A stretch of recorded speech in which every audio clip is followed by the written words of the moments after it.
tarder, on va donner la parole au professeur Khtab pour nous parler de purpura thrombopénique immunologique.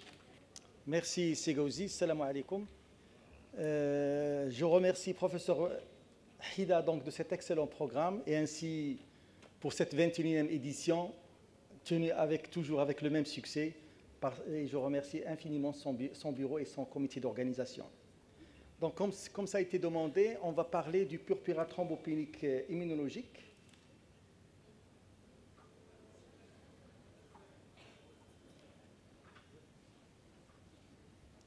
À droite, à gauche.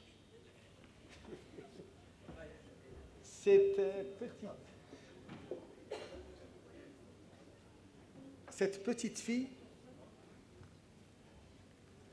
donc une semaine auparavant, elle avait une angine, elle avait une petite fièvre, et une semaine après, elle s'est présentée avec des pétichis.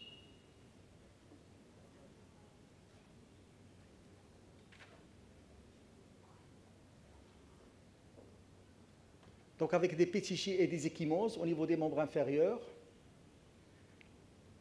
À l'examen clinique, il n'y avait rien à signaler en dehors de ces éléments cutanés et ecchymoses et cette lésion au niveau des lèvres parce qu'elle s'est grattée avant de venir. Et le premier réflexe, c'est de lui faire une NFS et vous remarquez qu'elle a une thrombopénie sévère et très profonde à 6000 plaquettes. Bien sûr, la première idée qui vous vient à la tête, c'est qu'est-ce qu'elle pourrait avoir et quelle serait la cause de cette thrombopénie. Et je vous rappelle sur les principales causes des thrombopénies de l'enfant, comme vous le savez, il y a des causes centrales, soit acquises, telles qu'un envahissement médulaire dans le cadre d'une leucémie ou une aplasie médulaire, ou bien carrément constitutionnelles, telles que la maladie de Fanconi ou d'autres anomalies, mais ça pourrait être aussi périphérique. Soit d'origine virale, allo-immune, auto-immune, immunoallergique, ou bien une pathologie de l'hémostase, la maladie de Willy-Brandt, paludisme, etc. Ou bien un problème d'hypersplénisme, ou bien carrément un problème de thrombopathie constitutionnelle. Donc, finalement, en éclair et en flash, vous avez derrière la tête toutes ces idées et vous dites est-ce qu'elle a une de ces causes ou bien elle a autre chose. Mais comme le purpura thrombopénique idiopathique est le plus fréquent chez l'enfant, la première à évoquer, on pourrait peut-être l'évoquer. Et donc, finalement, les questions qui se posent, quel est le diagnostic? Faut-il l'hospitaliser ou non avec ces 6000 plaquettes? Faut-il faire un myélogramme? Faut-il faire d'autres examens? Et faut-il le traiter? Et si oui, comment? Faut-il le transfuser en plaquettes parce qu'il a 6000 et il a ses pétichis et ses ecchymoses? Qu'est-ce que j'ai fait moi? J'ai posé le diagnostic de PTI. Je l'ai vu il y a 3 semaines. Je ne l'ai pas hospitalisé. Je n'ai pas fait de myélogramme.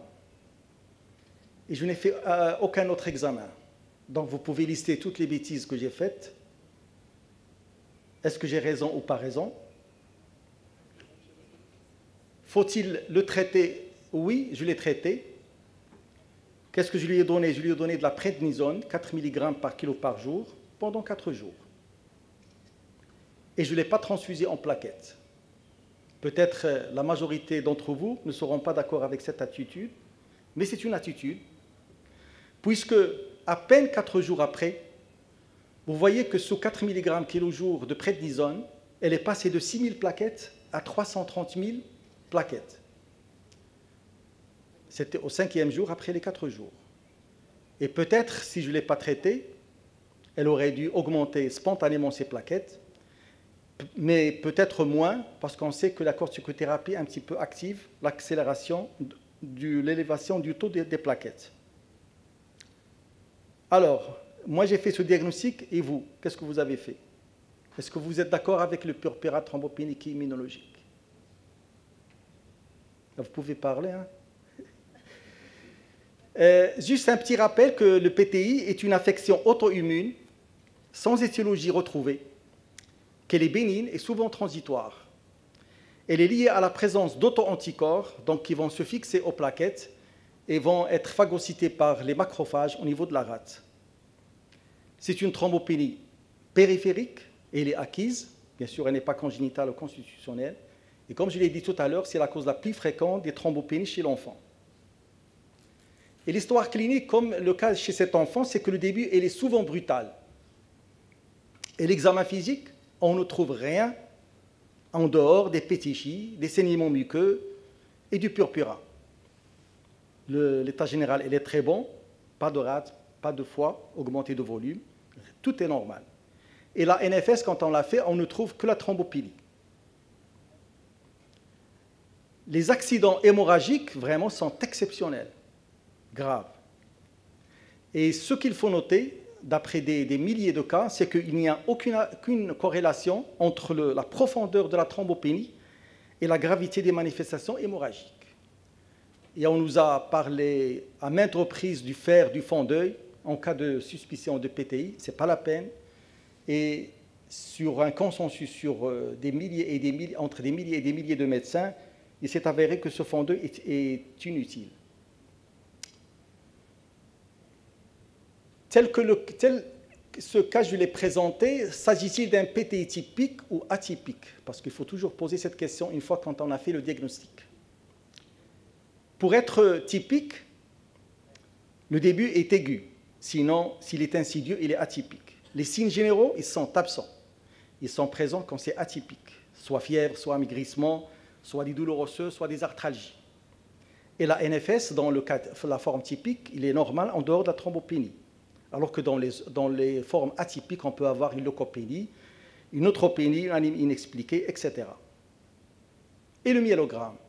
Bien sûr, le myélogramme, il confirme, il vous met à l'aise pour confirmer l'origine périphérique, parce qu'il va montrer une moelle riche en mégacaryocytes et sans aucune cellule anormale. Actuellement, le consensus et tous les éléments ici, toutes les réponses, elles proviennent d'un consensus qui vient d'être fait en Amérique du Nord, dans tous les pays, dans tous les États des États-Unis et de l'Amérique du Sud, et qui vient d'être publié il y a 3 mois dans le Blood. C'est que le myélogramme n'est indiqué que dans 3 situations. En cas de forme atypique, telle que je l'ai présentée, avant toute corticothérapie, et vous avez remarqué que j'ai débuté la corticothérapie sans faire le myélogramme, ou bien en l'absence de réponse au traitement par corticoïdes et ou immunoglobuline.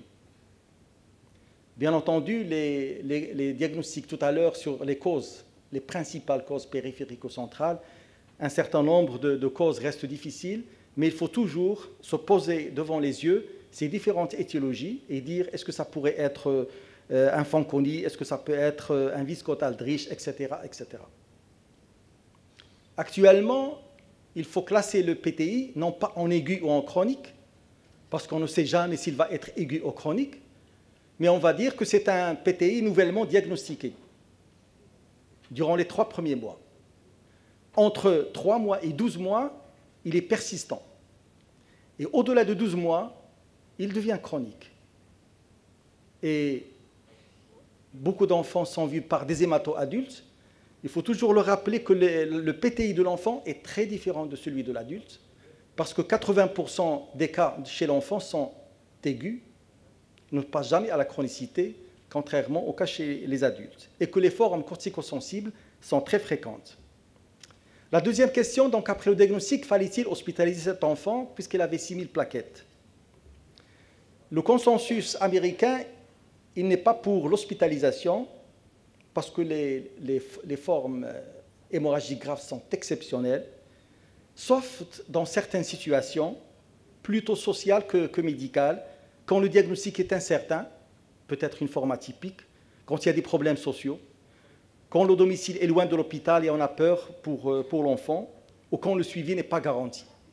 Mais il faut que le médecin référent qui a vu l'enfant, il faut qu'il s'assure qu'il va être vu par un pédiatre hémato, si c'est possible, dans les 2 à 3 jours suivants. On ne l'a pas hospitalisé. Fallait-il le traiter ou non?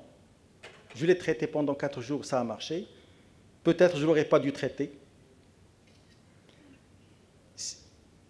Faut-il s'abstenir de traitement? Faut-il le traiter? Et si oui, faut-il donner la corticothérapie, les immunoglobulines ou bien autre chose? Et pourquoi toutes ces questions? Parce qu'on nous a toujours répété, toujours fait des conférences qu'il faut craindre l'hémorragie intracrânienne. Moi, je n'ai jamais vu d'hémorragie intracrânienne. Et quand on voit dans les littératures, l'hémorragie intracrânienne, elle est 0,1%. Donc il faut 1000 PTI pour voir une hémorragie intracrânienne.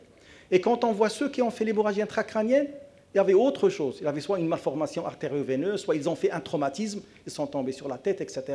Donc finalement, cette crainte, elle n'est pas justifiée. Elle doit disparaître de notre discours afin que les gens ne continuent pas à faire peur aux autres. Donc l'abstention, quand il s'agit de ce genre de forme typique. Maintenant, quand le pronostic il est un peu engagé, il y a des signes cutanés, des signes muqueux beaucoup plus importants, et on dit qu'il faut donc donner un corticoïde. Quel corticoïde? Il y en a plusieurs. La bétaméthasone, ou célestine, la dexaméthasone, la prédnisone, etc. Le consensus actuel, il ne faut donner que la prédnisone. Quelle dose et quelle durée? Toujours ce consensus qui vient d'être publié il y a 2 ou 3 mois. Il ne faut pas dépasser une semaine, il ne faut pas dépasser 7 jours. Et comme je vous ai montré ce cas récent, c'est en 4 jours, il a tout normalisé, il a dépassé les 100 000. C'est 2 à 4 mg par kilo par jour pendant 4 jours, mais il ne faut jamais dépasser 7 jours. Parce que sinon, ça ne sert à rien. Donc finalement, abstention en corticoïdes, il faut abstention. Corticoïdes ou immunoglobulines, il faut choisir les corticoïdes. Corticoïdes ou anti-D, parce que les Américains aiment donner les anti-D, parce qu'ils ont observé que chez les rhésus positifs, quand ils leur donnent anti-D, le taux des plaquettes s'élève à des taux très très élevés. Et donc ils ont dit pourquoi on ne le donne pas à 75 microgrammes. Et quand il s'agit de faire le choix entre une immunoglobuline ou bien un anti-D, eh bien l'immunoglobuline prend le... Fatim Zahra, elle a 6 ans, elle a un PTI. En janvier 2012, elle vient pour un syndrome grippal, un purpura généralisé sur tout le corps, avec apyrexie et état général conservé. Son taux de plaquettes était à 25 000 et le diagnostic de PTI a été fait à Khouribga. Ils ont prescrit de la prédnisone à 30 mg kg par jour pendant 15 jours. Il y a eu échec, contrairement au cas précédent, et donc nous l'avons envoyé à Rabat. On est arrivé à Rabat, on trouve les mêmes signes, les ecchymoses, les pétichies. Le myélogramme a été fait. C'était une thrombopénie périphérique, la ligne est normale, absence de blast. Et il a reçu 4 mg kg jour sur 4 jours, avec régression sur les 3 semaines. À J4, 28 000, à J21, 8 000. Donc cette corticothérapie n'a servi à rien, aussi bien à Rabat qu'à Khouribga. Et elle a continué avec 1 mg kg jour pendant 1 mois. Elle recevait 30 mg. Elle est revenue après, au 4e mois, avec obésité, faciès cuscinoïde, ecchymose, bulle hémorragique, avec des plaquettes à 7 000. Non plus, ça n'a servi à rien. Alors, on a discuté avec la mère, avec les parents, fallait-il arrêter cette corticothérapie? On l'a arrêtée, parce qu'elle ne servait à rien. Faut-il splénectomiser? Mais qu'au 4e mois, et la splénectomie est conseillée au-delà du 12e mois, ou bien faut-il donner des immunoglobulines intraveineuses, mais elle n'avait pas les moyens. Alors, il y a beaucoup de collègues en France qui donnent ce qu'on appelle une corticothérapie à minima, à faible dose, à 0,25 mg kg. Ce n'est pas très important, mais ça permet un petit peu, soi-disant, d'après ce qu'ils disent, mais ça n'a jamais été démontré que ça prévient les hémorragies. Mais les plaquettes restent à 6 000. Au 6e mois, alors, on se débrouille, on lui donne des immunoglobulines à 0,8 g par kilo, et les plaquettes sont à 3 000. Non plus, les immunoglobulines n'ont servi à rien. Un bolus de méthylprédnisolone, 30 mg kg jour pendant 3 jours, après 3 000. Au 12e mois, on est à 3 000, donc on est déjà dans le PTI chronique qui n'a jamais répondu à la corticothérapie. Et comme vous le voyez sur cette courbe, ici je vous ai donné le taux de plaquettes qui a été fait avec différentes interventions, soit la prednisone, soit les immunoglobulines, soit autre chose, jusqu'à ce qu'on a fait, finalement, après 3 ans, la splénectomie. Et dès qu'on a fait la splénectomie, eh bien, le taux s'est élevé il a approché les 100 000, mais ça n'a duré que 3 semaines. Et donc, vous voyez ce pic. Donc, même la splénectomie n'a servi à rien. Donc, vous voyez que quand un PTI il est réfractaire à tout, eh bien, il va être réfractaire à tout. Et si je devrais si je devrais retraiter cet enfant, eh bien, je ne lui proposerai jamais la splénectomie. Et maintenant, je suis convaincu que la splénectomie ne sert à rien, même s'il a été démontré qu'elle peut rendre service dans 60%. L'autre cas, le troisième, celui de Fatima, en mars 2012, 2 ans, 4 mois, purpura epistaxis. 3 ans, elle fait 10 000 plaquettes. Elle reçoit un bolus d'emblée. C'était donné dans un autre service et les plaquettes sont montées à 65 000. En février, elle chute et puis donc elle fait des ecchymoses. Mais les plaquettes restent à 51 000. Et vous voyez qu'elle a fait une chute sur le menton. L'hémorragie est très importante, mais après une corticothérapie de courte durée, et donc elle n'a plus, cet hématome a disparu. Et puis donc elle venait et elle revenait avec des montées et des taux qui descendent. Et finalement, on a donné le rituximab ou l'anti-CD20, le MabThera, par semaine pendant 4 semaines. Et vous voyez, contrairement à l'autre fille, elle a gardé des taux de plaquettes supérieurs à 20 000, supérieurs à 30 000, mais toujours inférieurs à 100 000.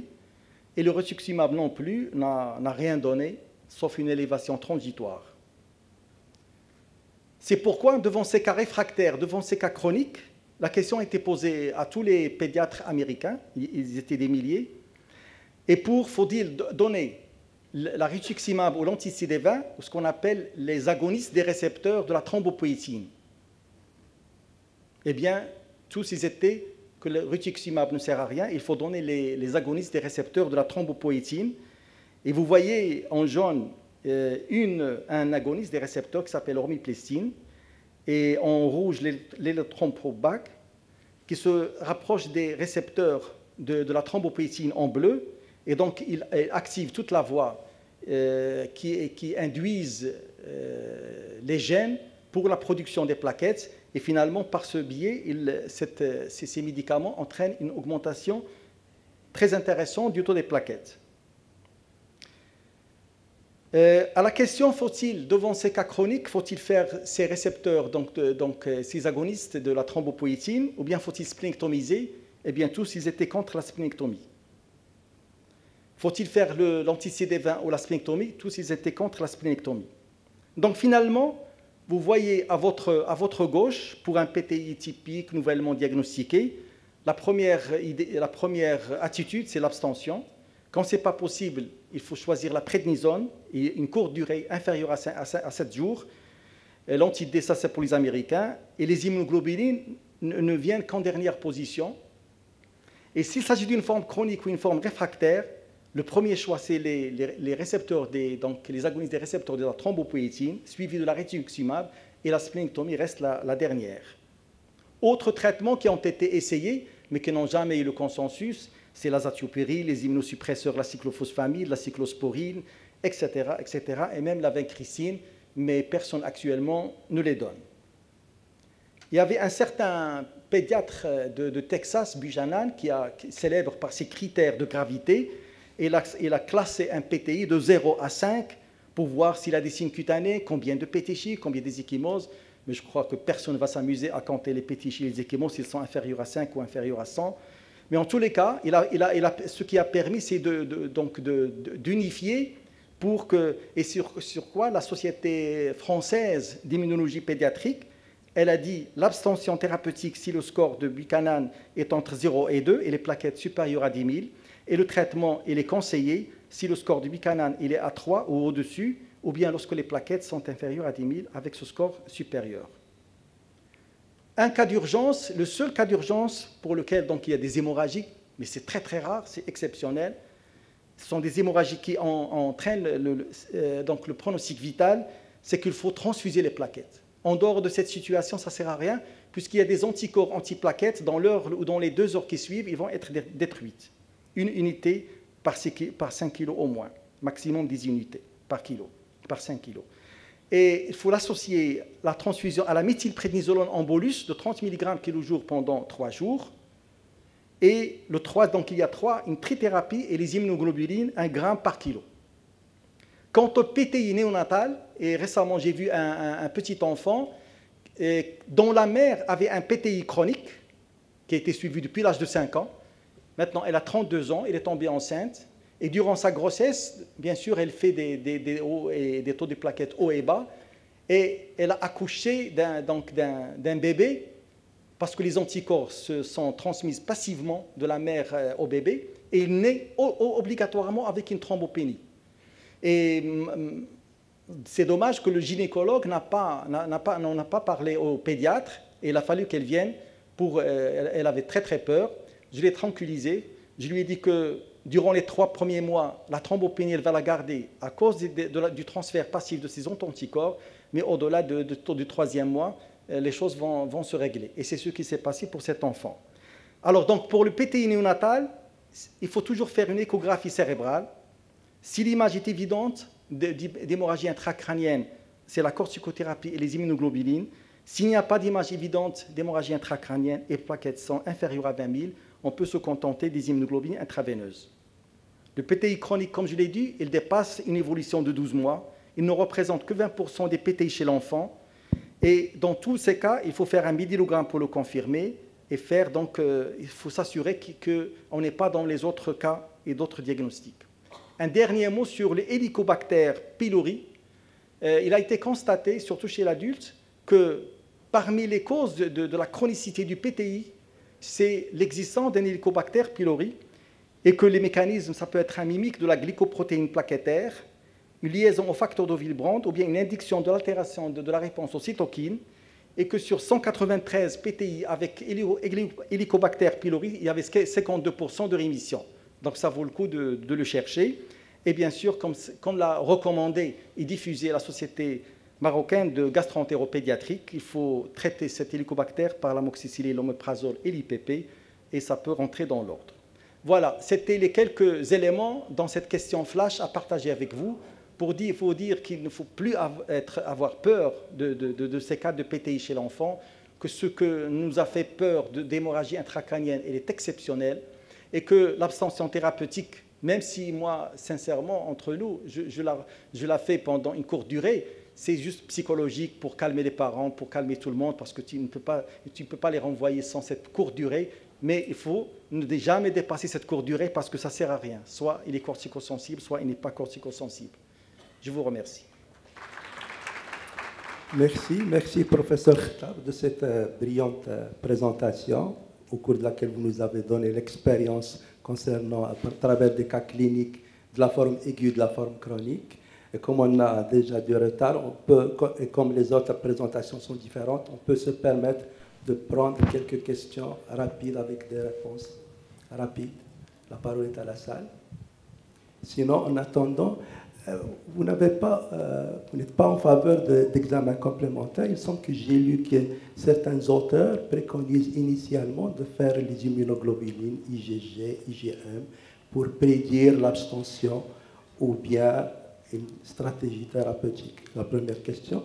La deuxième question concernant les formes chroniques, concernant cette pathologie pour lesquelles ils sont réfractaires avec les immunomodulateurs traitements actuellement, ils associent plus ou moins avec des faibles doses que vous avez rapportées. Qu'est-ce que vous en pensez, votre expérience? Moi, d'après mon expérience et d'après ce consensus des écoles de l'Amérique du Nord et des États-Unis de l'Amérique du Sud, c'est que l'immunoglobuline, il est très cher dans notre contexte au Maroc et il ne rapporte pas grand chose par rapport aux corticoïdes. Donc moi, je ne préconise jamais les immunoglobulines en première intention.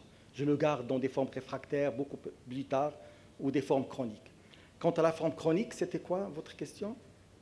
Oui, les formes petites doses, c'était ce qu'on nous disait, mais elle n'a aucun fondement scientifique établi et démontré.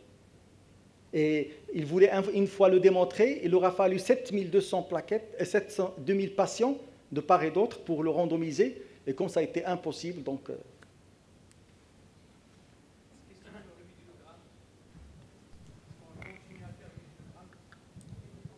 Qui?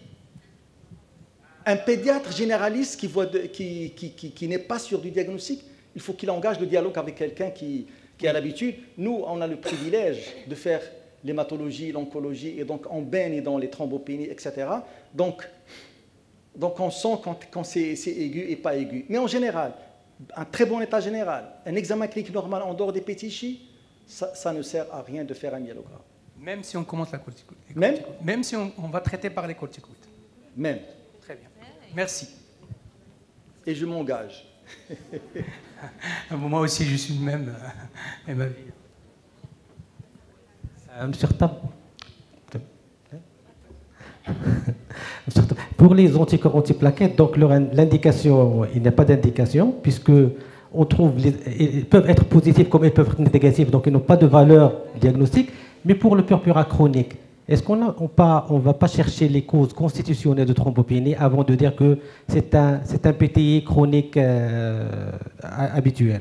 Probablement, il y a des diagnostics différentiels qu'il faut chercher chaque fois que la thrombopénie est là. On a des cas de thrombopathie de Bernard Soulier, un enfant qui est traité, et fin de compte, on s'est avéré que c'est une thrombopathie ou une thrombopénie constitutionnelle.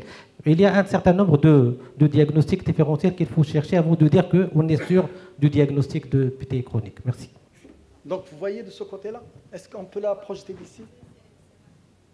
Ah, vous la voyez. Donc finalement, j'ai dit que devant la chronicité, il faut se mettre dans les yeux tout. Parce que nous, dans notre expérience, on est passé à côté d'un Viscott-Aldrich, on est passé à côté de quelque chose. Et donc il faut voir l'enfant, il faut être sûr dès le début. Et si le passage à la chronicité, regardez, il y a toutes les étiologies que vous avez suggérées. Merci, M. Rtab, pour cette excellente présentation.